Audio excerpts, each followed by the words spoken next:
बिस्मिल्लाहिर्रहमानिर्रहीम। अस्सलाम अलैकुम। इंसान माजी, हाल और मुस्तकबिल जानने के लिए सोचता रहा है। मुस्तकबिल के पर्दे में क्या छुपा है, इसकी खोज इंसान को परेशान किए रहती है। ये कहानी भी एक ऐसे ही बादशाह की है जो गुजरे हुए हजारों साल के बारे में जानना चाहता था। वो ये भी चाहता था कि कोई इसे बता दे कि इसके बाद आने वाला दौर कैसा होगा। सुलेमान बादशाह के दिल में ये तमन्ना कैसे जागी? हुआ यूं कि अल्लाह पाक ने मौत के फरिश्ते को बादशाह की जान लेने के लिए भेजा। बादशाह निहायत अक्लमंद और दानिशमंद था। मौत के फरिश्ते ने जब उसे बताया कि वो इसकी जान लेने आया है, तो बादशाह ने कहा कि मैं तुम्हारी बात मान सकता हूं, लेकिन पहले मुझे यह बता दीजिए कि मेरे बाद आने वाला हुक्मरान कैसा होगा। मैंने 500 साल हुकूमत की है, मुझे यह फिक्र है कि मेरे बाद मेरी रियाया किस हाल में होगी। मौत के फरिश्ते ने वापस जाकर जब यह बात अल्लाह पाक से कही, तो अल्लाह ताला ने फरमाया, हम बादशाह को 40 दिन की और मोहलत देते हैं, लेकिन तुम इससे जाकर कहो कि इन 40 दिनों में वो ये मालूम करे कि माजी में दुनिया कैसी थी। अगर उसने ये मालूम कर लिया तो इसका मौजूदा दौर से मुकाबला करने के बाद उसकी ख्वाहिश होगी कि वो इस दुनिया में मजीद ना रहे। मौत के फरिश्ते ने वापस आकर बादशाह को अल्लाह पाक का पैगाम पहुंचा दिया।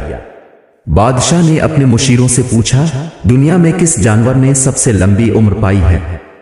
मुशीरों ने कहा कि वो सफेद गिद्ध जो एक बाबा के नाम से मशहूर है, दुनिया का सबसे पुराना परिंदा है।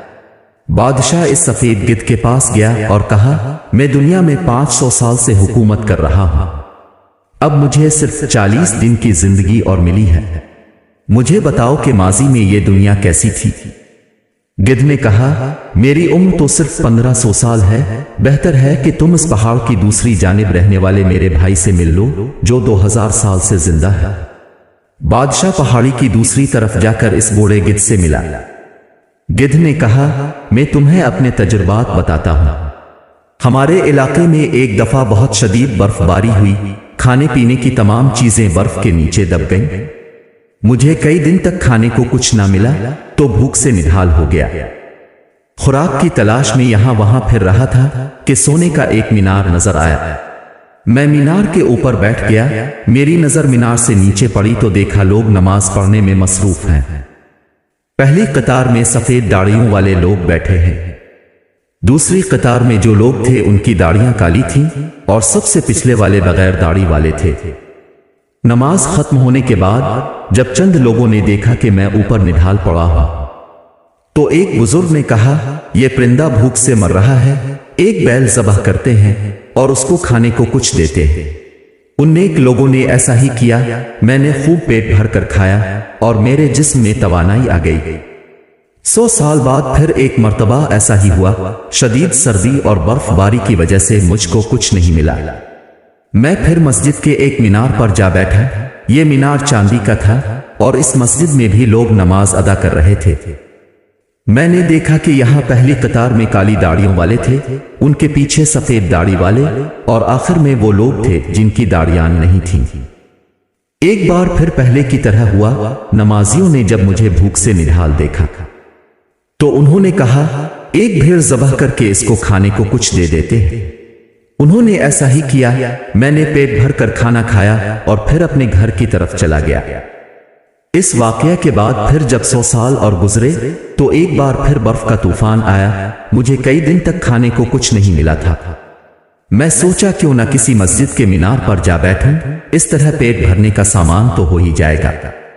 इस बार जब मैं मस्जिद के मीनार पर जाकर बैठा तो मुझे पता चला कि यह मीनार ना तो सोने का है ना चांदी का, बल्कि यह तांबे का बना हुआ है। अब जो लोग मस्जिद में नमाज पढ़ रहे थे, इनमें से बगैर दाढ़ियों वाले सबसे आगे थे, इसके पीछे सिया दाढ़ियों वाले थे और सबसे पीछे सफेद दाढ़ियों वालों को जगह मिली थी। मैं अब भी पुरुम्मीद था कि शायद खाने को कुछ मिल जाए। अचानक मेरे कानों में बातें करने वाले 2 आदमियों की आवाज पड़ी।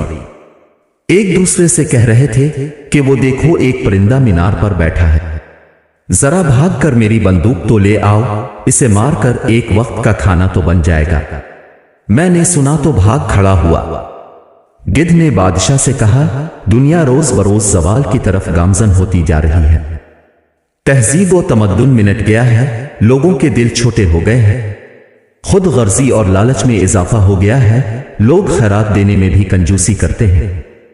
तुम्हारा क्या ख्याल है कि इन हालात में तुम्हारे बाद आने वाला हुक्मरान पारसा और मुत्तकी होगा? बादशाह की समझ में यह बात आ गई कि आने वाला वक्त गुजरे हुए जमाने के मुकाबले में तकलीफ दे ही होगा, इसलिए दुनिया में मजीद रहने का कोई फायदा नहीं। फिर इसने अल्लाह की मर्जी के सामने सर झुका दिया।